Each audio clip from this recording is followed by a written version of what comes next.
So, thank you, Xing. Let me kick off the discussion with a short introduction of debate. If you could put up my slides Here we go.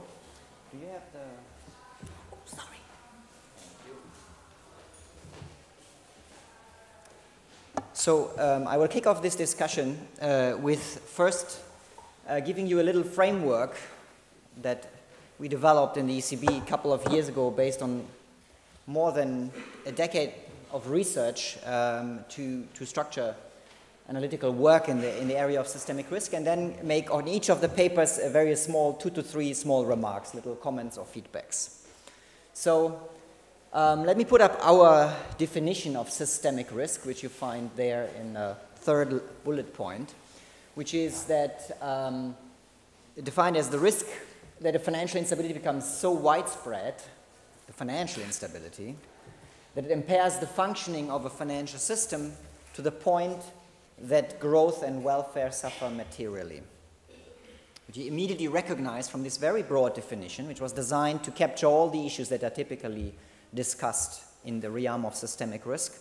It has basically 2 components, which I call actually something that was proposed by Lorenzo Bini-Smaghi, a former board member, 15 years ago or 13 years ago in an internal seminar, the horizontal component and the vertical component. So where the horizontal is within the financial system, is the systemic risk within the financial system, across banks, other intermediaries, across different markets, and the vertical one is between the financial system and the economy at large, particularly the real economy.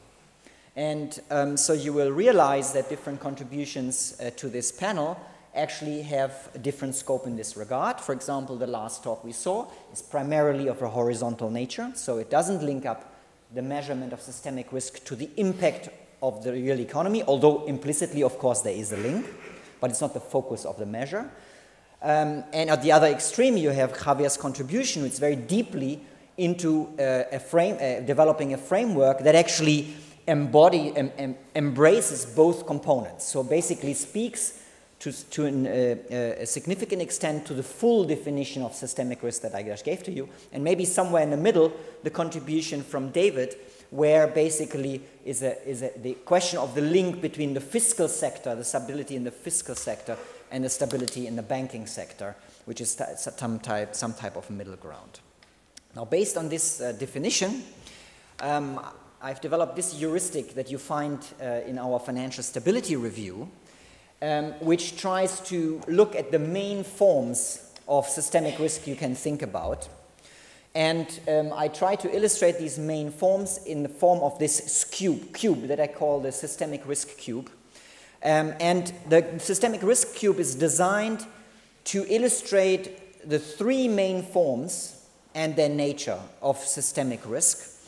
And it is basically based on what makes, the 3 main forms are based on what makes systemic risk systemic. What is the systemic? What makes an instability widespread? What are the 3 main ways how an instability becomes widespread? Because that's a really very root where we have to attack with policy.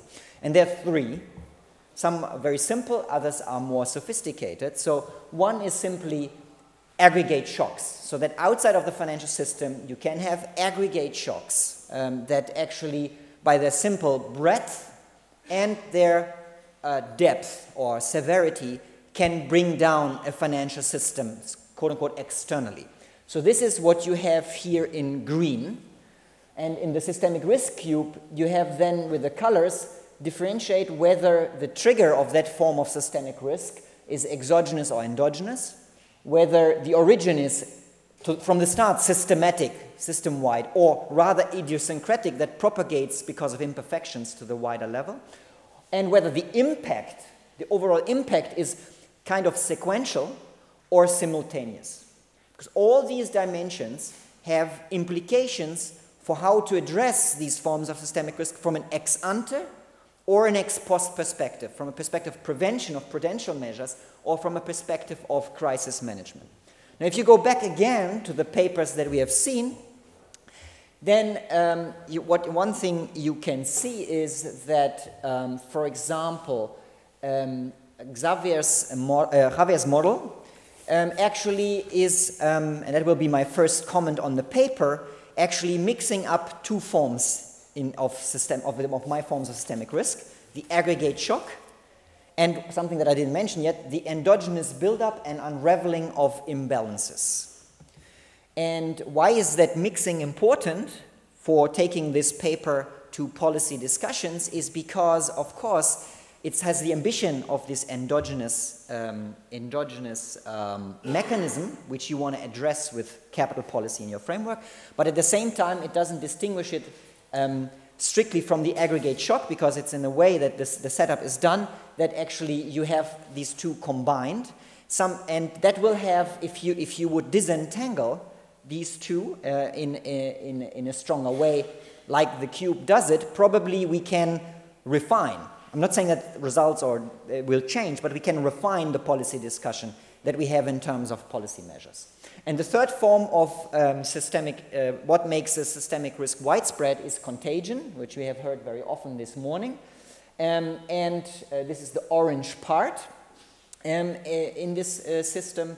And in a way, none of the papers that we have in this panel are pure contagion papers, although the contribution of individual intermediaries to an overall systemic risk bears a large element in there, but it doesn't try to identify the contagion aspect. It could be broader than that. And also David's paper is not a pure classical contagion paper. It tries to be very refined on the transmission between the sovereign and the banks, but in some way speaks a lot to potential channels that could play a role in contagion mechanisms. So this is my little framework I would like to put in your hands for continuing this discussion and maybe also for future use. We have found it useful to use this framework. Now, continuing on the comments on Javier's paper, I should say you were very modest in presenting this as a small step forward.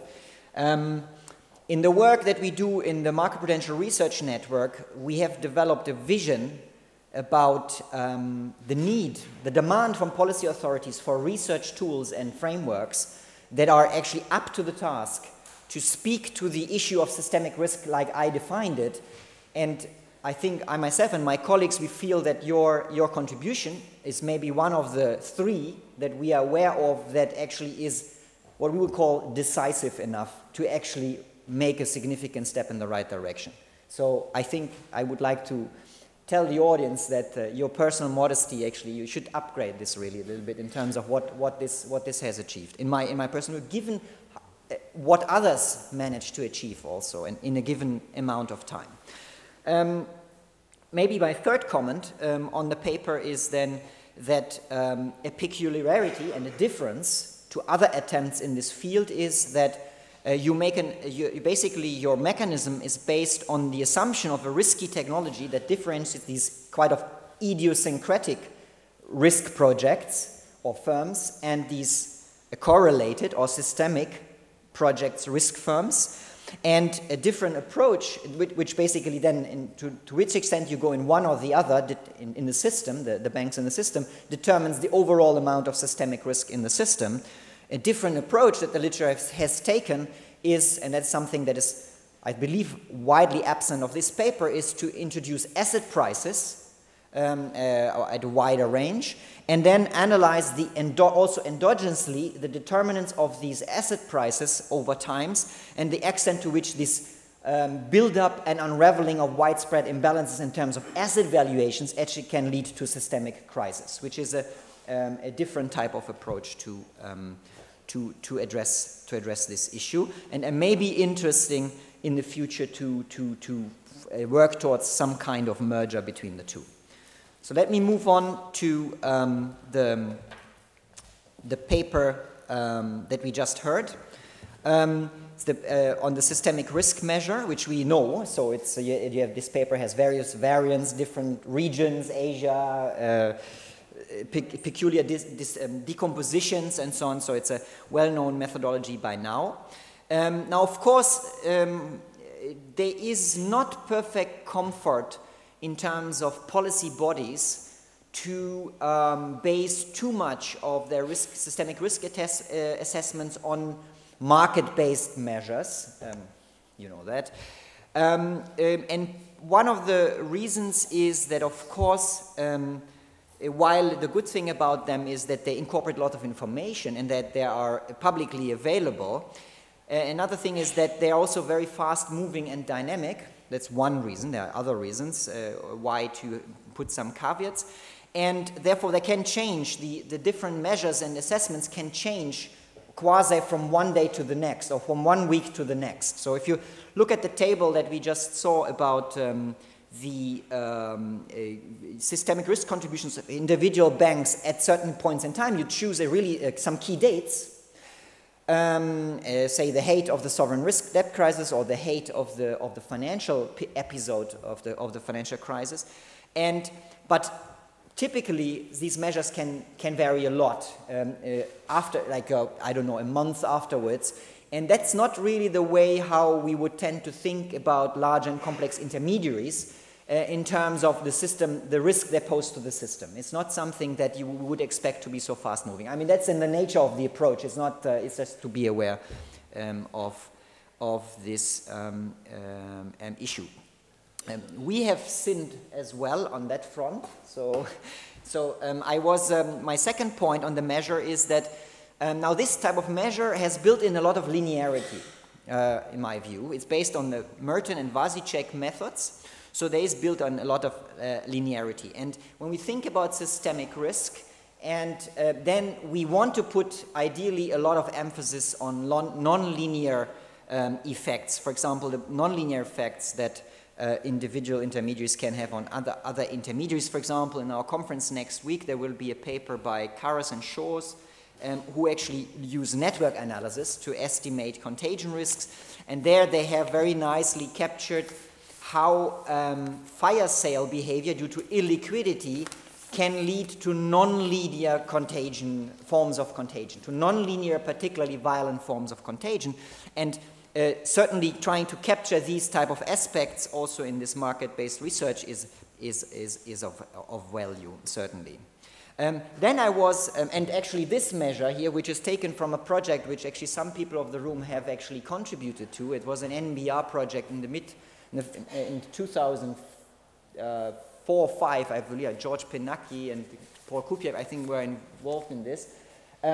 Is a paper we've prepared for that, and that's actually a multivariate extreme value approach to assess systemic risk. It's not really focused on the individual contribution, but it measures basically for the 25 large and complex banks in your area and for the US, the evolution of a multivariate extreme crash measure. You take the 25 banks, you take their stock market valuations in this case, and you look at the extreme dependence estimated semi-parametrically, so some nonlinearity is captured. This is my point. And it looks at all the interactions between all the extreme downward risk at a very historical extreme, very far out in the tail, whether it's 2-dimensional or 24-dimensional, and averages this. And if you see, so this captures some nonlinearity, which is probably desirable, but also something you didn't mention in your presentation, but you have in the paper that really attracted my attention, and I apologize for that, is that there was a statement in the paper about bank-based system being more exposed to systemic risk of individual banks rather than market-based systems like the US. Okay, so sounds on the surface reasonable. I'm not sure we have evidence that this is true. It's not a big point of your paper, but look at this. This is from pre-crisis data. As you realize, this is from this project, it goes from the early 1990s to the early 2000s. So it's really like the systemic risk measured in the pre-crisis. So left, Euro area, right, US. So you see that by that measure, which is not a fully fair comparison because it's not the systemic risk contribution of single ones. It's an amalgamation of all these contributions by that different measure. US systemic risk was higher before the crisis than European systemic risk, and actually increased in the run-up to the crisis more decisively, which is not all that surprising if you think where this all started. And then came sovereign risk, of course. So now I would qualify this type of statement. You may want to revise that part of your paper in some sense. And that brings me to the last a paper I want to say a few words about, which is David's paper about the link between sovereigns and banks. And you have heard already this morning, a key issue here is the, so it's the foreign exposures of the banks. So the key issue here is the issue of the question of the vicious circle between banks and sovereigns. So the paper has also, as you showed, David, at some point later, this domestic exposure to domestic sovereign debt, but the main focus is on the foreign sovereign debt. And I want to actually put my emphasis in my little remarks about it on the domestic side, not at the international side. That was your emphasis, for the reason of this picture. So to broaden up, so this picture shows you, is a Bruegel collected a database, an institute in Brussels, of the holdings of sovereign debt by banks of a given country from their own country. So that's the domestic holdings of the public debt. So you see, so it's basically here you see for each of these euro area countries that are listed there, the shares of countries' public debt that's held by the domestic banking sector. Total public debt, how much is held by the domestic banking sector. So if you go to the left of the chart, in percent, all the lines go down.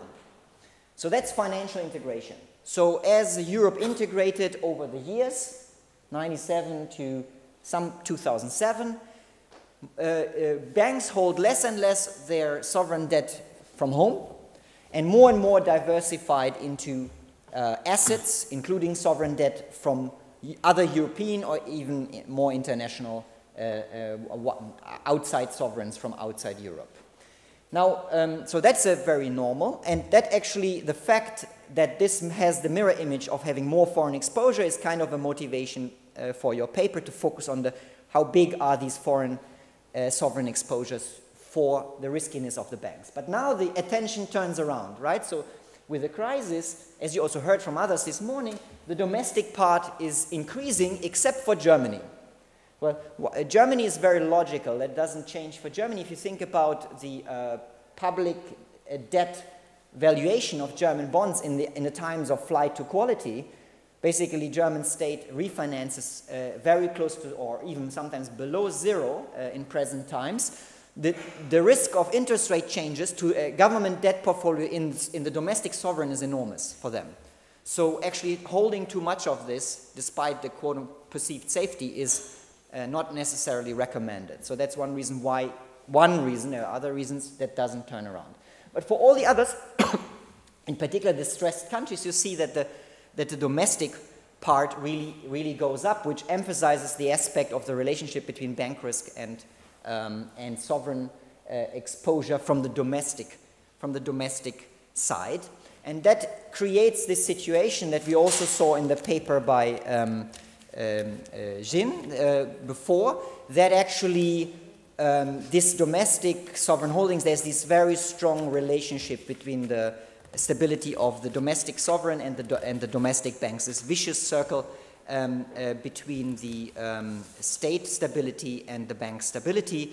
And as you pointed out, actually I wanted also to point it out, is that actually the answer is, of course, the collective answer to such a situation is to break that vicious circle is two-sided. It's the banking union on the banking side, as you rightly pointed out, and then there is, of course, in particular including the ex-ante incentives through a single supervisory mechanism. On the other side, there's of course the ESM, EFSF on the sovereign side, the support possibilities and the programs that is on the sovereign side. So as these two things act together on two sides of the coin, if it is implemented as foreseen and pushed forward, you should be able to break the vicious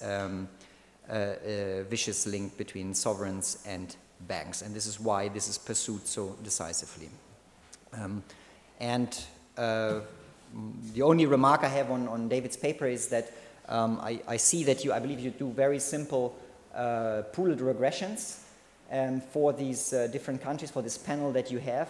So maybe it could be tested in the future to let some coefficients vary and let some of the errors correlate by using some seemingly unrelated regression or similar approach that allow you to do that given the heterogeneity of the different countries, where you have euro area countries on one side, you have also Japan, US in the panel. So that's my little kickoff, and now I encourage a few questions from the floor.